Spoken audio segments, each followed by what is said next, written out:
예, 누누이 광고해드린 것처럼 오늘 우리는 어린이 주일 예배를 드리고 있습니다. 부모에게 있어서 자녀는 어떤 존재일까요? 아무래도 무엇과도 바꿀 수 없는 하나님의 선물이 아닐까 싶습니다. 이제 다 자라난 자녀가 있는 그런 가정도 있겠고 또 젖먹이가 있는 그런 가정도 있지 않겠습니까? 그런데 그렇다고 해서 아무리 관연한 다 자라난 그런 자녀라 할지라도 자녀가 아닌 것은 아니잖아요. 그렇죠? 그러니까 오늘 어린이 주일을 맞이하여서 이 우리 자녀들에게 어떻게 하나님께서 참으로 축복하시고 그리고 부모의 어떤 역할과 사명이 어떻게 있는지 또 주시는 말씀 가운데 하나님의 은혜와 축복이 넘쳐날 수 있기를 바랍니다. 그런데 우리가 늘 자녀들을 위해서 이렇게 바라고 소원하는 것들 가운데 우리가 기도 제목을 이렇게 삼아가지고 기도하는 것들이 있을 거예요. 대표적으로 우리가 기도할 때 이렇게 기도합니다. 하나님, 우리의 자녀의 앞길이 시온의 대로처럼 활짝 열리게 하옵소서.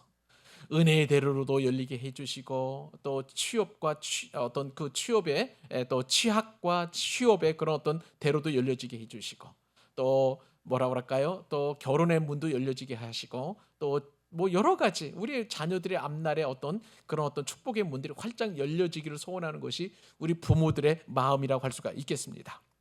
자, 그러면 우리가 꿈꾸는 그 시온의 대로는 도대체 어떤 대로여야 할까요? 한번 생각해 보실 수 있었으면 좋겠습니다.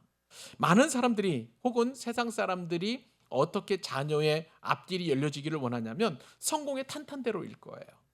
하는 일마다 잘 되고 또 뭐 시험에도 단번에 합격하고 취업도 하고 하면 얼마나 좋겠습니까? 그런 어떤 꿈을 우리 모든 부모로서 가지고 있을 수도 있겠다 생각이 됩니다. 그러나 우리는 신앙인이죠. 하나님을 경외하는 믿음의 백성들입니다. 우리가 믿음의 백성들로서 우리가 원하는 자녀들의 앞길은 만왕의 왕이 되신 예수님께서 통치하시는 그 왕의 대로가 활짝 열렸으면 좋겠다. 이것보다 더 큰 어떤 그 대로는 없을 것이다라고 그렇게 생각을 할 수 있을 것 같습니다. 자, 오늘 본문을 보면 이제 생애를 마감하는 야곱이 넷째 아들 유다에게 축복하는 그런 내용이 오늘 본문이라고 할 수가 있겠습니다. 사실 우리가 예전에 살펴보았던 것처럼 유다는요, 왕과는 여러분 관계가 있을까요, 없을까요? 왕이 되기에는 여러 가지 면에서 허물도 많고 죄도 많고 부끄러움도 많고 왕의 제목이 되기에는 전혀 거리가 먼 그런 아들이라고 할 수가 있겠습니다. 간단하게 생각을 해보면 뭐 유다는요, 요셉 막내 동생 요셉을 팔아 넘긴 사람 아니겠습니까? 그리고 그것이 또 마음의 부담감이 되었는지 야곱의 가정에서 뛰쳐나가 가지고 가나안 여인과 부모님 허락도 없이 그냥 결혼해 버렸어요. 어디서 그뿐입니까?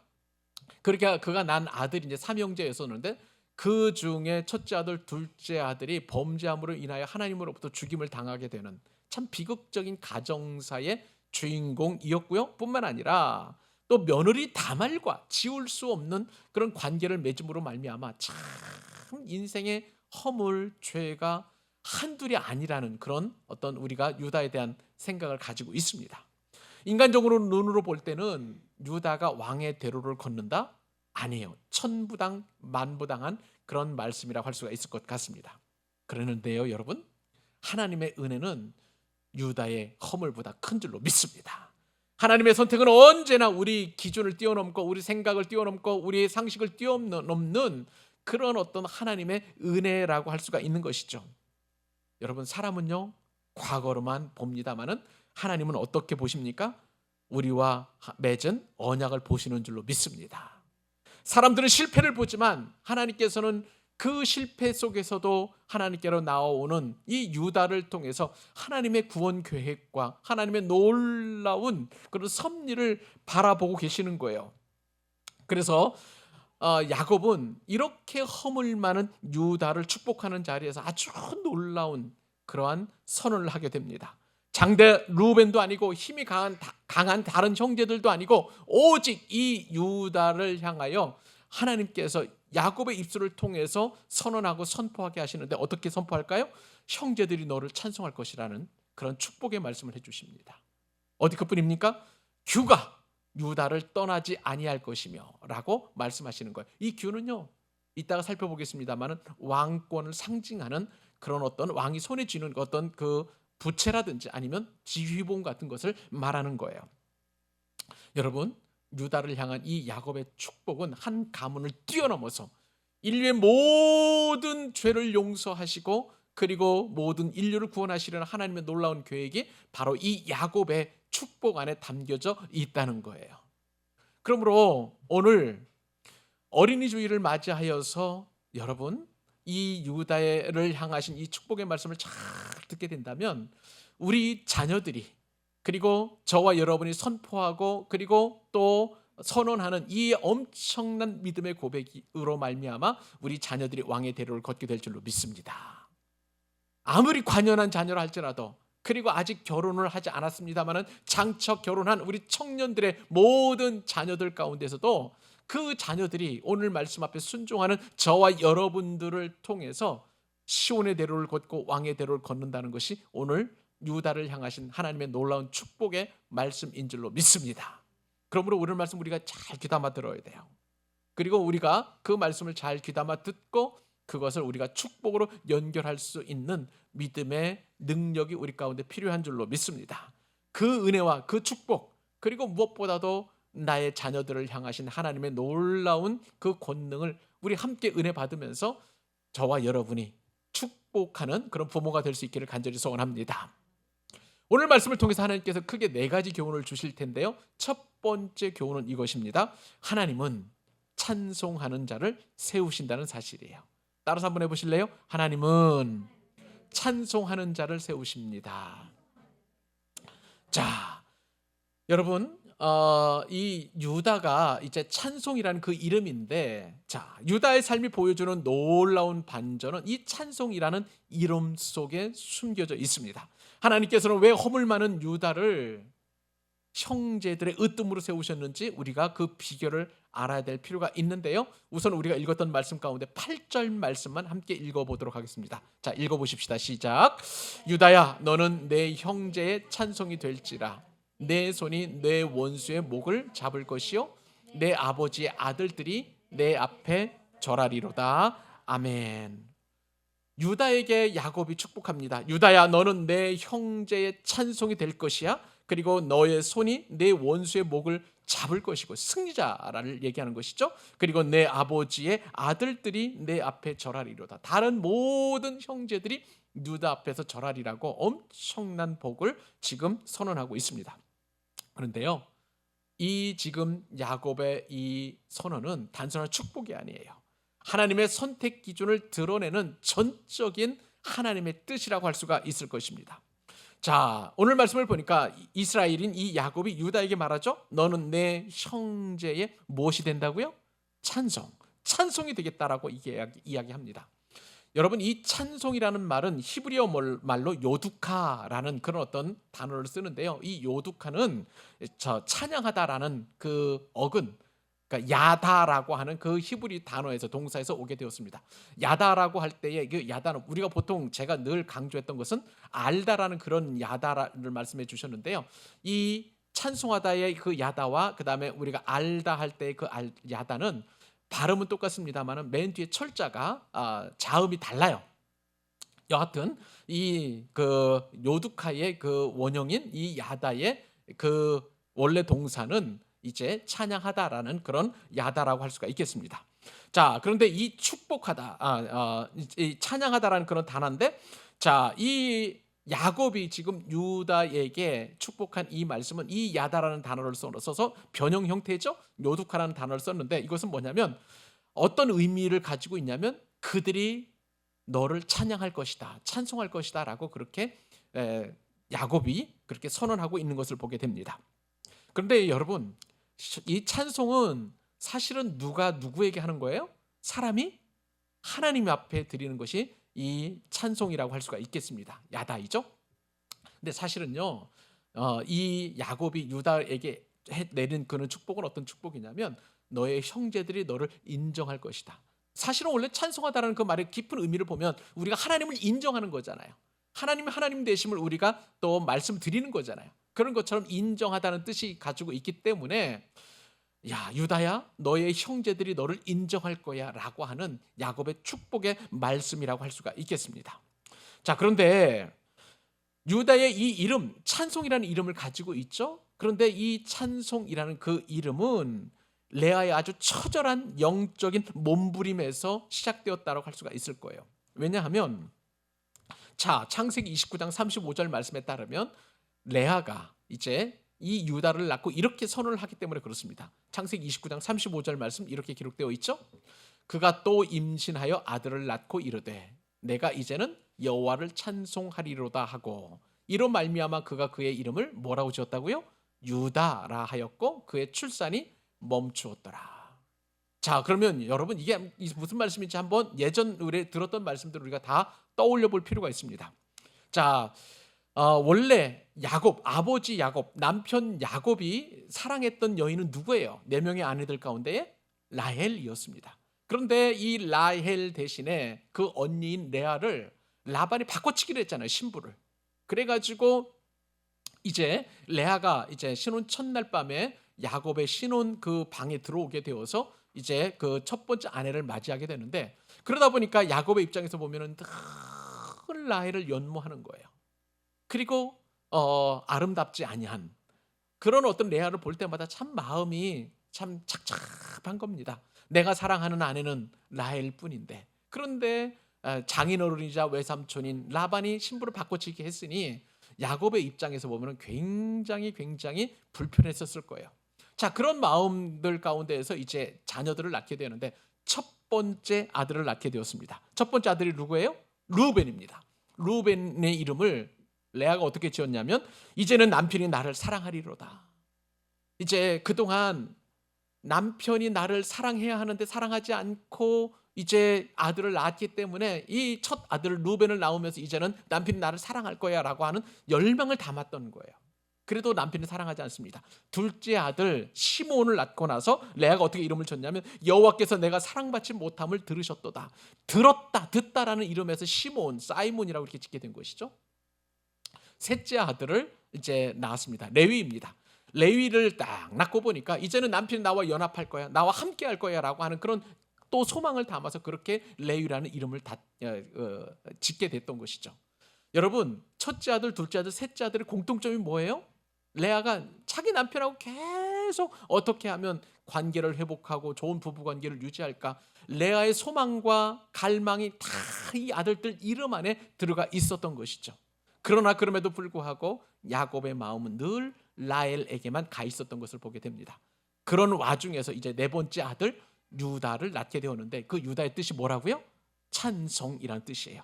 자, 어떻게 이 이름을 짓게 되었냐면 딱 아들을 낳고 나서 이제는 내가 여호와를 찬송하리로다.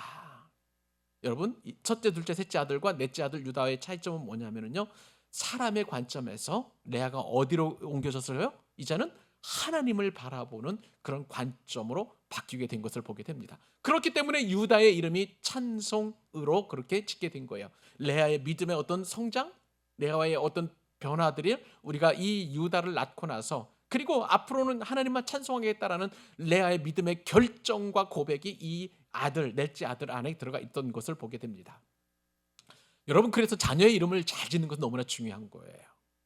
자, 우리 가정에서도 이제 우리 호준 집사와 그리고 할인 집사에게 이제 두 자녀가 생겼잖아요. 이제 처음 이름은 이제 이레입니다. 태명의 이름으로 지었게 되었고, 그래서 이제 저도 태명 너무 좋다라고 생각을 하게 되었습니다. 그러면서 이제 딸 이름을 지으려고 할 때에 내심 그래도 아빠가 그리고 장인어른이 목사이니까 저에게 좀 이름을 부탁하지 않을까라는 생각에서 좀 준비해둔 이름이 있었어요. 제가 준비한 이름은 채윤이에요. 김채윤, 빛날 채자 빛날 윤자예요. 그러니까 하나님의 영광을 드러내고 하나님의 그 이름을 드러내고 하는 빛나는 그런 인생이 되었으면 참 좋겠다라고 생각을 했고, 이름도 참 제 입엔 착착 달라붙었는데 태명 이레를 그냥 이름으로 짓게 되었습니다. 그래도 너무 행복했어요. 왜냐하면 여호와 이레는 뜻이 워낙 좋은 뜻이기 때문에 그렇습니다. 둘째 아이를 또 이제 낳게 되었는데 이번에는 로이라고 합니다. 그래서 이제 처음에는 내심 서운했는데 이제는 그러려니 하고 그 이름을 받아들였는데 그 이름이 너무 좋은 거예요. 로이, 야훼 로이. 이 뭐냐면은 여호와는 나의 목자 할 때 그 목자라는 뜻을 가지고 있습니다. 너무너무 좋아요. 여러분 가수 로이킴 있는 거 아시죠? 김로이예요. 로이킴. 그래서 그 이름도 제가 너무너무 좋아하고 이제는 매일 새벽마다 이 자녀들을 위해서 기도하다 보니까 너 입에 착착 달라붙고 제 이름에는 너무나 좋습니다. 유다도 이렇게 찬송, 찬양 얼마나 좋은 이름이 이제 지어졌는지 몰라요. 근데 여러분 우리가 아는 것처럼 이 찬송이라는 이름답게 유다가 살았나요? 아니에요. 그렇지 않습니다. 오히려 그 반대되는 삶을 사는 것이 바로 유다라고 할 수가 있는 거예요. 유다는요 모든 형제들이 그렇게 그때 당시에 막내였었죠. 이 요셉을 싫어하는 것, 막내 베냐민이 태어나기 전까지 죄송합니다. 이 요셉이 얼마나 아버지의 사랑을 독차지하고 있었는지. 그도 그럴 것이 라헬의 첫 번째 아들이잖아요. 그러니까 너무너무 야곱이 끼고 돌고 맛있는 거 먹이고 좋은 채색옷 입히고 하는 것인가, 그것이 너무 형제들에게 싫은 거예요. 그러다 보니까 형제들 입장에서 보면 요셉이 정말 미운 털 박힌 동생이었고, 더군다나 형들이 하는 모든 일들을 다 아버지한테 가서 고자질했잖아요. 그러니까 손을 봐줘야 되겠는데 어떻게 봐줘야 될지. 그러다가 이제 도단에서 목축을 하는 형들을 찾아가서 이제 그 아버지 심부름 와서 쓸 때에 그 요셉을 처음에는 죽이려 했다가 르우벤이 뜯어 말렸고, 그리고 르우벤이 잠시 자리를 비운 사이에 이제 이스마엘 상인들에게 팔아넘긴, 그리고 그렇게 주동한 사람이 바로 누구였었냐면 바로 유다였던 것이죠. 그렇게 유다는 점점점 찬송하고 멀어지는 삶을 살게 되었습니다. 어디 그뿐입니까? 그 동생에 대한 그 괴로움과, 그래서 또 그 어떤 그 가정에 대한 어떤 그 좋지 않은 마음을 가지고 가나안으로 가서 가나안 여인과 결혼하게 되었고, 그리고 세 아들을 낳은 가운데 두 아들이 악해서 죽게 되었습니다. 그런 가운데 막내의 아들이 있었었는데 이제 며느리를 친정으로 돌려보냈다가 나중에 장성해서 막내 아들과 결혼을 시키는 계대 결혼을 해야 되는데 그렇지 못했죠. 그렇게 하지 않았어요. 어찌어찌 하다 보니까 자신의 욕망을 채우기 위해서 이제 며느리와 관계를 맺게 되는 참 기가 막힌 그런 허물과 죄를 지었던 인생이 바로 이 유다 아니겠습니까? 이 유다 참 결정적으로 그렇게 며느리와 관계를 맺으면서 맡겼던 담보물이 있었어요. 그리고 그 담보물을 통해서 이제 그 며느리가 이런 사람이 나와 관계를 맺게 되었습니다라고 했었을 때 유다는 너무 부끄럽고 창피했었을 때 이제 도망갔어야 되는데 그렇게 하지 않고 너의 말이 옳도다, 100번 맞도다 라고 인정하는 그러한 일을 했던 것이죠. 그런데 하나님께서 그것을 회개로 보시고 유다에게 찬송, 원래 그 이름대로의 삶을 살 수 있도록 엄청난 복을 내리게 되었던 것을 보게 됩니다. 그 이후에 유다의 삶은 완전히 반전이 되었던 것이죠. 우리가 잘 아는 것처럼 과거에 동생을 팔아넘길 때 앞장섰던 그 유다가 이제 야곱과 함께 이제 곡식이 없어서 기근을 당한 그 야곱의 가족들이 애굽으로 내려오기 전에 곡식 사러 보낼 때에 막내를 데리고 갈 수 있도록 그렇게 자기 아들을 아버지에게 맡기고 의탁하고 그렇게 처분할 수 있도록 오히려 막내 동생을 그렇게 위해서 감싸는 그 역할을 하는 것이 바로 이 유다였던 것, 우리가 다 말씀을 통해서 깨닫게 되었던 것을 알게 되는 것이죠. 이것이 바로 변화된 유다의 인생의 모습이었던 것입니다. 하나님을 찬양하는 자리로 회개와 그리고 또 다시 헌신을 통해서 예전의 모든 허물들을 다 뒤로 하고 하나님을 기쁘시게 하는 쪽으로 결정하고 인생의 방향을 그렇게 틀음으로 말미암아서 유다의 삶은 이제 찬양하는 쪽으로 그렇게 바뀌어 나갔던 것을 보게 됩니다. 사랑하는 여러분, 하나님은 어떤 사람을 세우실까요? 완벽한 사람이 아니라 여러분, 하나님께서는 실패했더라도 다시 하나님께로 돌아오는 사람을 세우시는 줄 믿으시기 바랍니다. 세상 사람들은 능력 있는 사람을 세워요. 조건 좋은 사람을 세워요. 그리고 배경이 있는 사람을 세웁니다. 그러나 하나님은 다릅니다. 하나님은 찬양하는 자를 세우시고 회개하는 자를 세우시고 그리고 주님 앞에서 자신의 무력감과 연약함을 인정하는 자를 세우시는 줄 믿으시기 바랍니다. 이 찬양하는 자 대표적인 사람이 누구일까요? 성경에서 다윗입니다. 다윗은요, 그 이새의 여러 아들들 가운데 막내 아들이었어요. 누구도 눈여겨보지 않고 사무엘이 왕을 삼기 위해서 이새 아들들을 쫙 지나가게 했었을 때에 그 자리에 있지도 않는 그저 저 들판에서 목축을 하는 그런 어떤 다윗에 불과했던 거예요. 그 목동 다윗이 했었던 것은 들판을 바라보면서 그리고 밤에 이 양들을 지켜가면서 다윗은 하프를 켜고 하나님을 찬양했던 찬양자인 줄로 믿습니다. 하나님은요, 그 찬양자 다윗을 왕으로 세우시고 그리고 예수 그리스도의 조상으로 세우신 것을 여러분 믿으시는 줄 저는 압니다. 그런데 여러분, 똑같은 왕이라 할지라도 사울은 어떤 왕이었어요? 처음에는 겸손한 왕이었고 그리고 하나님을 높이는 그런 왕이었다가 그의 입에서 찬송이 떠나가고 그의 입에서 불평이 생기고 그의 눈에 보였던 것은 다윗이 사위임에도 불구하고 대적자로 여겼기 때문에 찬송하지 아니하는 그는 이제 왕위에서 쫓겨나게 되는 엄청난 비극을 경험하게 된 것을 보게 됩니다. 사랑하는 여러분, 유다도 찬송하는 자였어요. 다윗도 찬송하는 자였어요. 그리고 바울과 실라도 저 빌립보 감옥에서 찬송하는 찬양자였던 것입니다. 여러분, 공통점들이 무엇일까요? 하나님께서는 이 찬양한 자를 세우시고 찬양하는 자를 통해서 놀라운 일을 행하여 주시고 찬양하는 자를 통해서 굳건하게 하나님의 나라를 맡기신다는 것을 여러분 믿으시기 바랍니다. 우리 부모로서 자녀들을 위해서 우리가 먼저 지켜야 될 것은 우리가 왕의 지파가 되도록, 그리고 자녀들이 왕의 대로를 걸어갈 수 있도록 우리 모두가 다 찬송하는 부모가 되어야 되고 찬송하는 지파가 되어야 되는 거예요. 오늘 말씀을 들은 이후에 여러분들 입술 가운데 찬송이 떠나가지 않기를 축복합니다. 아침에 일어나서 찬송하십시오. 잠자리에서도 꿈속에서도 여러분 찬송하시기 바랍니다. 그리고 식사하면서도 찬송하고, 그리고 여러분의 마음 가운데 깊이 그 찬송이 각인되고 그 찬송을 통해서 하나님의 놀라운 역사를 이루실 것을 기대하시기를 바랍니다. 찬송은 하나님을 하나님 되시게 인정하는 거예요. 우리 교회 비전하고도 딱 맞아 떨어집니다. 이 자리에 계신 모든, 그리고 함께 영상으로 예배하는 우리 모든 교우들을 축복합니다. 저와 여러분 모두 찬양하는 부모가 되십시다. 찬양을 통해서 우리 자녀들에게 시온의 대로가 일려지고 왕의 대로를 걸어갈 수 있도록 그렇게 여러분들에게 영적인 문을 여는 그런 부모가 될 수 있기를 우리 주님의 이름으로 축복합니다. 두 번째 교훈은 무엇일까요?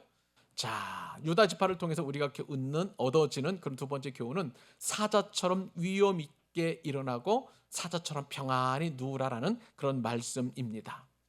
여러분, 하나님께서 누구를 세우신다 말씀하셨나요? 말씀드렸죠? 찬송하는 자. 그렇죠? 자, 그렇다면 하나님께서 세우신 그 찬양하는 사람은 어떤 모습으로 살아가야 될까요? 유다의 모습을 통해서 하나님께서는 이 찬송하는 자를 이렇게 살아가도록 역사해 주신다는 것을 우리가 깨달을 필요가 있습니다. 9절 말씀 같이 한번 읽어주시기 바랍니다. 자, 시작. 유다는 사자 새끼로다. 내 아들아, 너는 움킨 것을 찢고 올라갔도다. 그가 엎드리고 움크림이 숫사자 같고 암사자 같으니 누가 그를 범할 수 있으랴. 아멘.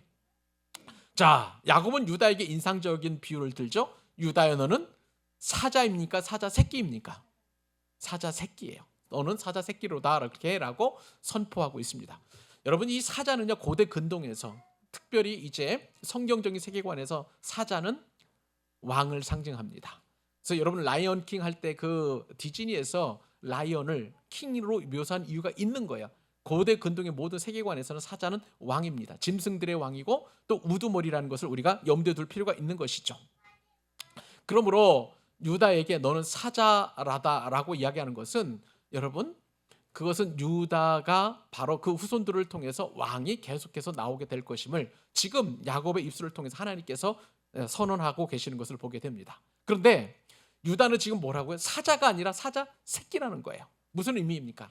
너는 지금은 아직은 사자가 성인된, 그리고 완벽한 그런 왕은 아니겠지만 장차 그 새끼가 자라나서 성숙한 암사자 같고 수사자 같고 성인 사자처럼 왕이 될 터인데 너의 자손들 앞으로 계속해서 왕이 될 것이다 라고 말씀하시는 하나님의 예언을 이 야곱의 입술을 통해서 하고 있는 것을 보게 됩니다. 자, 그 다음에 너는 사자 새끼로다 라고 그렇게 이야기한 다음에 내 아들아, 너는 움킨 것을 찢고 올라갔도다, 그렇게 선포하고 있습니다. 움킨 것을 찢고 올라갔다라는 그 표현은 뭐냐면요, 먹이를 사자가 딱 포획해서, 그것이 사슴이든 아니면 어떤 물소든 이제 딱 입에 물고 지금 자기의 거처로 올라가는 그 표현을 말하는 거예요. 사자의 왕으로서의 어떤 위엄, 그리고 또 승리, 그런 것들을 이 표현, 비유를 통해서 지금 선포하고 있는 것이죠. 자, 여러분, 사자가 지금 움킨 것을 찢고 올라갔다라는 그 표현은 무엇이냐면요, 왕의 자녀인 저와 여러분들이 이 땅을 살아갈 때 어떻게 살아가는지를 분명하게 보여주는 놀라운 예언이기도 한 것입니다. 만왕의 왕은 누구이십니까? 예수 그리스도시죠. 우리가 예수 그리스도를 믿기 때문에 하나님의 자녀로서 우리는 왕의 자녀인 줄로 믿습니다. 그러니까 왕의 자녀인 우리 그리스도인들이 이 땅을 살아갈 때 넉넉히 이기고 승리하고 그리고 포효하는 그러한 우리의 삶의 모습을 지금 유다 자손을 통해서, 유다의 축복을 통해서 우리에게 축복하신 그 말씀이기도 한 것인 것이죠. 그리고 나서 이제 유다에 대한 진짜 축복, 참된 축복의 9절 중반절쯤에 있는데, 거기 뭐냐면은 그가 엎드리고 웅크림이 숫사자 같고 그가 또 엎드리고 웅크림이 암사자 같고, 그렇게 표현하고 있습니다. 누가 그를 범할 수 있으랴? 여러분, 사자가요 웅크릴 때는 언제 웅크리는지 아세요 여러분? 자기가 원하는 먹잇감을 딱 사냥을 해서 목에 탁 물고 그 목덜미를 딱 붙잡고 그리고 엎드리고 웅크려져 있는 그런 상황인 것을 말하는 거예요. 승리의 상황입니다. 그리고 평안을 말하는 거예요. 더 이상 굶주리거나 더 이상 먹이를 어떻게 포획할까 고민하지 않아도 사냥감을 딱 움켜쥐고 그 만족감 속에서 누리는 그 어떤 평안함, 그것을 말하는 것이에요. 사랑하는 여러분, 이것이 바로 하나님께서 유다 지파를 축복하시는 엄청난 축복이라는 사실을 여러분 기억할 수 있기를 바랍니다. 우리가 이 땅을 살아갈 때 정말 왕의 자녀로서, 그리고 사랑하는 우리 자녀들이 왕의 자녀로서 살아갈 때 가장 누릴 수 있는 그 축복은 뭐냐면 평안인 거예요. 더 이상 근심과 걱정과 염려와 환난 속에서 좌로나 우로나 치우치면서 전전긍긍하게 살아가는 것이 아니라, 아무리 삶이 어렵고 아무리 삶이 곤고하다 할지라도, 아무리 피곤한 그런 삶이라 할지라도 넉넉하게 이길 수 있는, 그리고 그 상황 속에서 모든 상황을 압도하시는 그 하나님 앞에 은혜를 덧입어서 모든 것이 평안한 그런 상황을 우리가 염두에 둔다면 이 축복이 얼마나 큰 축복인지를 우리가 알게 됩니다. 자, 이 축복이 이제 구체적으로 이루어지게 되는데, 여러분, 이미 우리는 예수님을 통해서 그러한 축복을 누리게 된 자인 줄로 믿습니다. 왜요? 예수님께서 그 모든 상황을 장악하신 유다 자손을 통해서 오시는 그런 사자이기 때문에 그런 거예요. 자, 이 말씀이 어디 가서 성취가 됐냐면요, 그 성취가 되었다고 표현되어 있냐면 요한계시록에 보면 이 말씀이 분명히 성취되어 있습니다. 유다 자손에게 어떻게 큰 은혜가 임하게 되는지 요한계시록 5장 5절 말씀 보실까요? 자, 같이 한번 읽어보십시다. 시작. 장로 중에 한 사람이 내게 말하되 울지 말라, 유다 지파의 사자 다윗의 뿌리가 이겼으니 그 두루마리와 그 일곱인을 떼시리라 하더라. 승리하신 예수님, 그 유다의 뿌리, 그리고 다윗의 자손이신 예수 그리스도께서 이제 그 일곱인을 떼시고 최후의 심판과 최후의 승리를 위한 모든 작업들을 주장하실 것임을 이미 요한을 통해서 우리에게 약속해 주신 거예요. 사랑하는 여러분, 이 말씀을 통해서 우리는 두 가지 삶의 모습을 요구받게 됩니다. 하나는 움킨 것을 찢고 올라가는 거예요. 무슨 말씀일까요? 우리가 믿음으로 담대히 싸우는 것을 이야기하는 것입니다. 악한 마귀 사단은 늘 우는 사자와 같이 우리를 침몰시키려고, 우리를 물어뜯으려고 그렇게 달려듭니다. 그래서 사람을 통해서, 환경을 통해서 자꾸 우리를 공격하게 하고 못 살게 만들고 우리의 평안을 잃어버리게 만들고 자꾸 우리의 삶을 주눅들게 만드는 것이 사단이 우리에게 향하는 그런 어떤 괴계인 것이죠. 그러나 우리는 이 말씀을 통해서 이미 우리는 승리하게 된 줄로 믿고 그 움켜진 것을 찢고 올라가는 사자와도 같이 여러분 그렇게 믿음으로 담대히 싸워서 이기는 저와 여러분 되실 수 있기를 바랍니다. 또 하나, 엎드리고 웅크리는 사자예요. 이것은 뭘까요? 평안의 모습입니다. 아무리 사람이 주위에서 뭐라고 한다 할지라도, 나를 공격한다 할지라도 여러분 웅크린 사자처럼, 엎드린 사자처럼 이미 이 상황은 끝났어. 하나님께서는 나와 함께 하시기 때문에 내가 반드시 이 상황을 이길 수 있도록 해주실 거야 라는 그 담대한 믿음, 그 속 안에서 우리가 누리는 평안을 이야기하는 것이죠. 사랑하는 여러분들에게 믿음으로 담대해지시고 그리고 평안을 누릴 수 있기를 주님의 이름으로 축복합니다. 우리의 자녀들도 앞으로 이루어지는 모든 삶의 어려움 속에서도 이처럼 여러분 움킨 것을 찢고 올라가는 그 삶의 자세, 그리고 또 무엇보다도 엎드리고 움켜진 것을 또한 또 바라보면서 웅크리고 있는 그런 사자와도 같이 평안을 누릴 수 있도록 부모가 우리 자녀들을 위해서 기도하는 그런 적용이 있기를 바랍니다. 세 번째입니다. 오늘 말씀을 통해서 우리의 이처럼 왕과도 같은 그 엄청난 놀라운 축복은 언제까지 이루어지게 될까? 세 번째 교훈은 뭐냐면요, 그 왕권은, 유다의 이 왕권은 실로가 오실 때까지 이어진다는 사실입니다.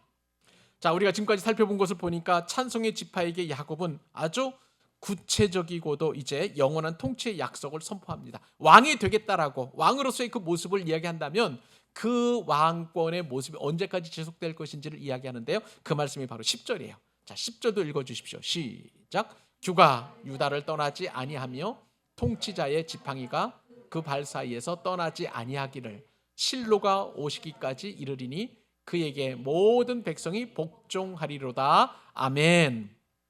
여러분, 이 말씀에 따르면 규 그리고 통치자의 지팡이라는 표현을 여러분 잘 보실 수 있기를 바랍니다. 규라는 것은 이제 한자어인데요, 흑토자를 위아래 붙인 것을 말하는 거예요. 흑토가 두 개 있는 거예요. 근데 여러분 그 잘 보시면 아시겠습니다만 흑토가 두 개 붙어 있으면 왕, 그러니까 뭐라 그럴까, 왕이라는 그 저기 위에다가 십자가가 붙어 있는 거, 여러분 그것을 한자어로 생각해 보시면 되겠습니다.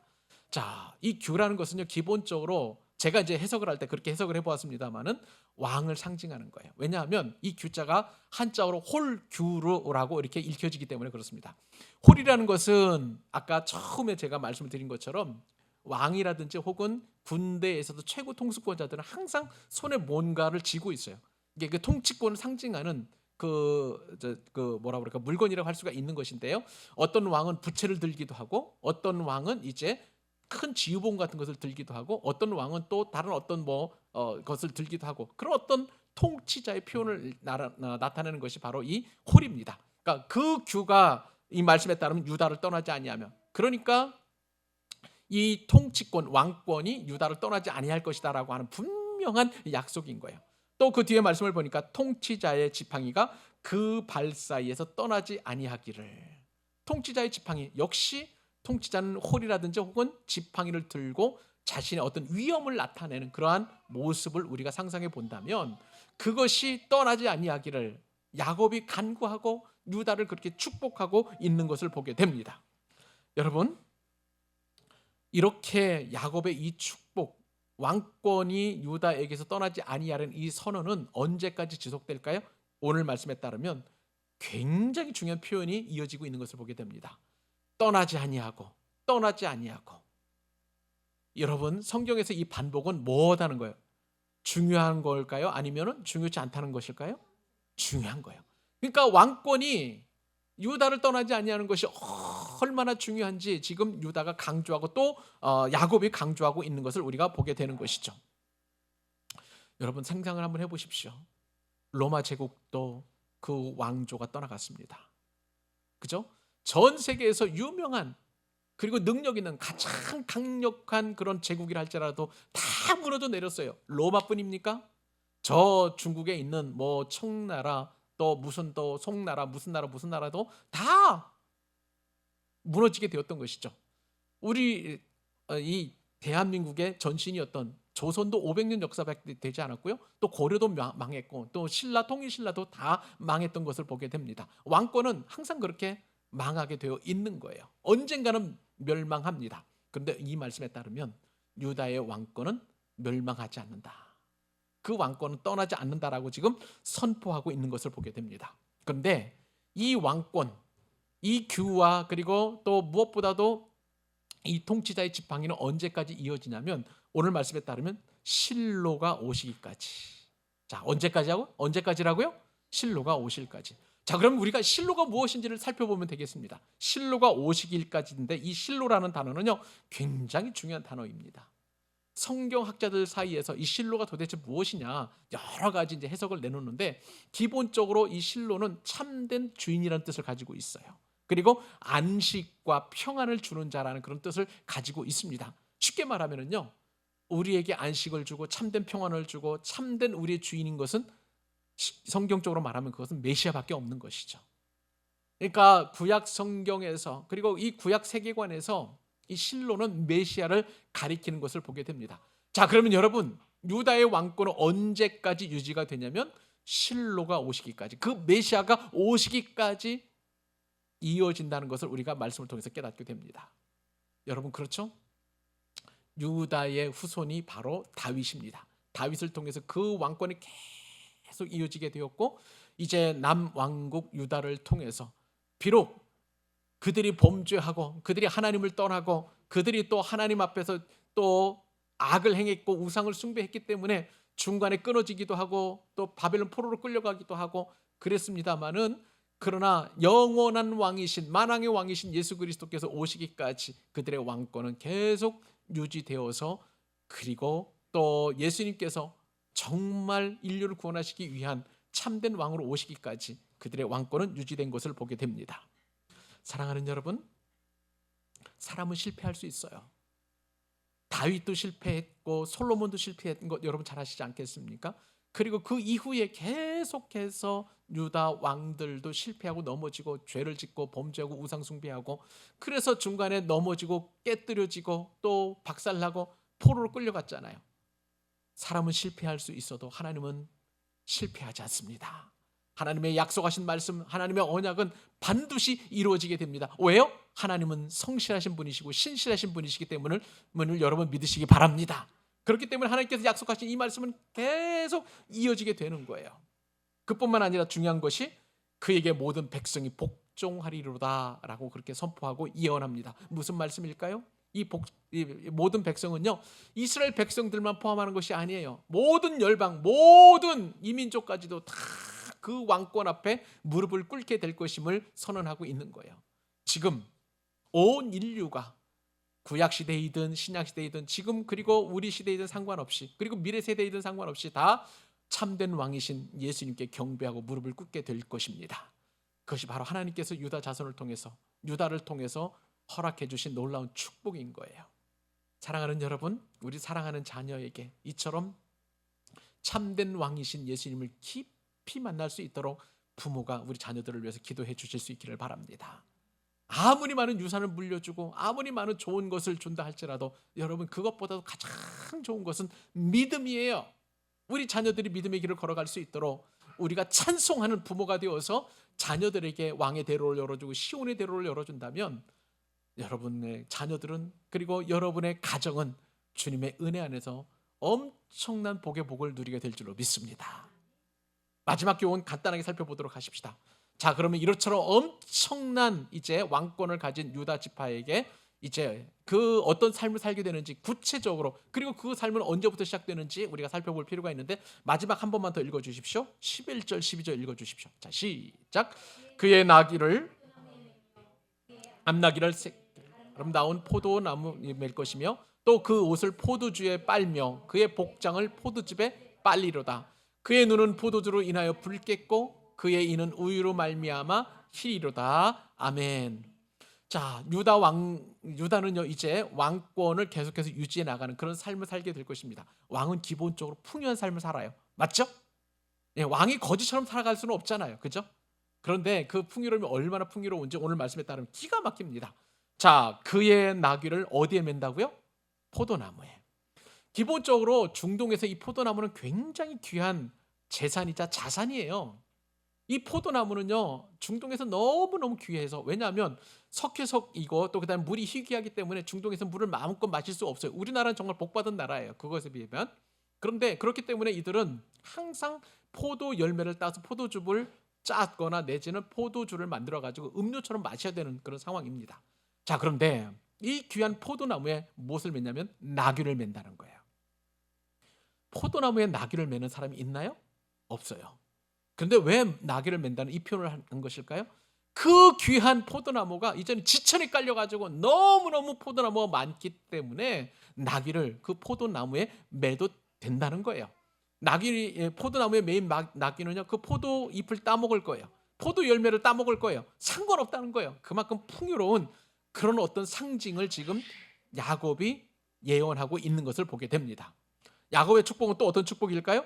그의 암나귀 새끼를 아름다운 포도나무에 맬 것이며 새끼까지도 포도나무에 맬 정도로 그렇게 풍요로운 삶을 살 것임을 예언하고 있고요. 그 뒤에 말씀을 보니까 또 그 옷을 포도주에 빨며 그의 복장을 포도즙에 빨리로다. 여러분, 빨래는 기본적으로 어디에 합니까? 물에 합니까? 아니면 포도주에 빱니까? 물이 하는 거예요.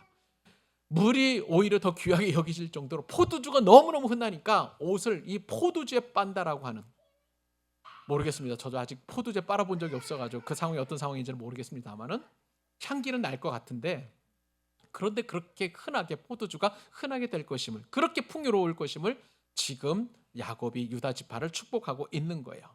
어디 그뿐입니까? 그의 눈은 포도주로 인하여 붉겠고. 자, 포도주를 먹게 되면은요, 일단은 알코올 성분이 있으니까 눈이 충혈되겠죠. 이게 알딸딸하는 그런 의미가 아니라, 포도주를 먹게 되면은요, 혈기가 왕성해지고 생기가 돈다는 그런 표현이에요. 포도주를 먹음으로 말미암아서 지쳐져 있고 쇠약해져 있는 육신이 다시 힘을 얻고 하는 그 생기 발랄한 그 상태를 말하는 것이고요. 그리고 그의 이는 우유로 말미암아 희리로다. 하얀 우유, 젖이 많이 나오는 염소와 양의 젖을 먹으니까, 그 우유를 먹으니까 얼마나 넉넉하고 얼마나 풍요로운 삶인지, 왕의 삶이 바로 유다 자손의 삶이라는 것을 분명하게 말씀하고 있는 것이에요. 사랑하는 여러분, 그런데 놀라운 것은요, 이러한 왕의 엄청난 축복과 은혜와 부유로움이 이미 우리는 누리고 있음을 여러분 믿으시기 바랍니다. 무슨 얘기일까요? 목사님, 우리 집은 가난해요. 여전히 하루하루 먹고 세금 내는 것도 어렵고, 그리고 또 그 다음에 정말 반찬 사 먹는 것도 요즘 물가가 워낙 올라가니까 정말 빈곤해요 라고 그렇게 말씀하실 수 있지만, 그런데 놀라운 것은 이러한 엄청난 축복은 이미 우리가 누리고 있다는 것을 여러분 기억하실 수 있기를 바랍니다. 왜요? 이것은 우리가 장차 저 천국에 가서 우리가 누려야 될 그 풍요로움 뿐만 아니라 이 땅에서도 이미 우리가 누리고 있는 하나님 나라를 상징하기 때문에 그런 거예요. 여러분, 다른 종교들은 다 우리가 천국을 가려고 사람들이 그렇게 노력을 합니다. 이슬람교, 불교, 뭐 무슨 종교 하는 것도 다 신을 찾아가서 신에게 복을 받고 또 신이 복을 내려주기를 원하는 그런 종교예요. 그런데 놀라운 것은 하나님의 나라는, 기독교는 하나님께서 이 땅에 우리 가운데 오셔서 이미 하나님의 나라를 만들어 놓으셨기 때문에 그런 거예요. 우리가 그것을 이제 누리고 우리가 그것을 이제 보듬으면 되는 것이지, 이미 시작된 그 하나님의 나라에서 우리가 아등바등 살아가는 그런 어떤 삶의 형태랄지라도 이미 우리는 하나님 나라 속에서의 풍요로움을 이미 약속받았다는 거예요. 왜냐하면 말씀 보세요. 누가복음 17장 22절 말씀에 이렇게 기록되어 있습니다. 또 하나님의 나라가 여기 있다 저기 있다고도 못하리니 주님의 나라는 어디에 있을까요? 우리 안에, 이 공동체 안에 있는 거예요. 놀랍게도 이 하나님의 나라는 평강의 나라인 줄로 믿습니다. 우리가 아무리 고통스러운 직장 생활을 한다 할지라도, 우리가 아무리 가난한 형편에 있다 할지라도 이미 우리는 예수님을 믿어서 하나님의 나라가 있는 줄 믿으시기 바랍니다. 그 나라는 평강의 나라예요. 기쁨의 나라예요. 감사의 나라예요. 즐거움의 나라예요. 그리고 넉넉히 나누는 나라인 것입니다. 세상 사람들이 우리가 돈이 있고 없음에 따라서 자신들이 나는 가난하다, 부족하다, 불평과 불만 있는 그런 삶이 아닌 거예요. 이미 충분히 우리는 가난해도 병들어도 병상에 있어도 가지고 있지 않아도 내가 남들에 비해서 많이 배우지 못해도 이미 하나님의 나라의 그 풍성함은 우리 가운데 있는 줄 믿으시기 바랍니다. 평안을 여러분 억만금을 주고도 우리가 살 수 없잖아요. 부활하신 예수님께서 우리에게 주시는 그 놀라운 하나님 나라의 그 풍성함이 바로 평안인 거예요. 우리 걱정하지 않고 염려하지 않고 또 우리가 두려워하지 않고 또 고난 가운데 있다 할지라도 피곤하지 않은 것은 하나님께서 우리와 함께 하시고 우리에게 주시는 평안 때문임을 여러분 믿으시기 바랍니다. 우리가 아무리 돈이 많다 할지라도 우리가 평안을 살 수 있어요? 그렇지 않아요. 평안을 살 수 없어요. 그 평안 한 가지만 가져도 우리는 이처럼 유다에게 약속했던 엄청난 풍요로움을 누리고 있는 줄 믿으시기 바랍니다. 그렇기 때문에 우리가 영적인 눈을 열어야 돼요. 마음의 눈을 열어야 돼요. 우리의 주어진 환경이나 상황을 보고 나는 이렇게 가난한데 부족한데 어려운데 이렇게 하지 마시고요. 하나님께서 나와 함께 하심에 대한 세상 사람들이 누리지 못하는 참된 하나님 나라의 엄청난 풍요와 즐거움을 누리실 수 있기를 바라고요. 상황과 상관없이 상황을 뛰어넘어서 그 상황과 환경을 역사하시는 하나님의 크심을 바라보고 다 같이 왕의 나라에서 누리는 이 풍요로움을 누리는 저와 여러분 되실 수 있기를 바랍니다. 말씀을 마치겠습니다. 여러분, 오늘 말씀을 통해서 우리 자녀들에게 왕의 대로를 걷게 하고 이미 우리는 왕의 자손으로서 찬송하는 하나님의 백성임을 여러분 기억하셨을 것입니다. 이제 우리가 해야 할 일은 왕의 자손답게 우리가 넉넉히 이기게 됨을 믿음으로 굳건히 지켜나가는 그 믿음 여러분 파수하실 수 있기를 바랍니다. 여러분 축복하십시오. 왕의 자녀로서 그리고 왕의 길을 만들어가는 하나님의 백성으로서 여러분 자녀들을 마음껏 축복하십시오. 마음껏 또 하나님 앞에 올려드리시기 바랍니다. 그 축복과 기도와 그리고 그 선언과 선포가 여러분과 여러분의 자녀들의 앞길을 인도해 가시는 하나님의 놀라운 복을 누리게 하는 그런 지름길이 될 줄로 믿습니다. 그 믿음 가지고 어린이 주간 잘 보내시고 해와 같이 빛나는 얼굴로 하나님께서 주신 사명제에서 승리하는 저와 여러분 되시기를 주님의 이름으로 축복합니다.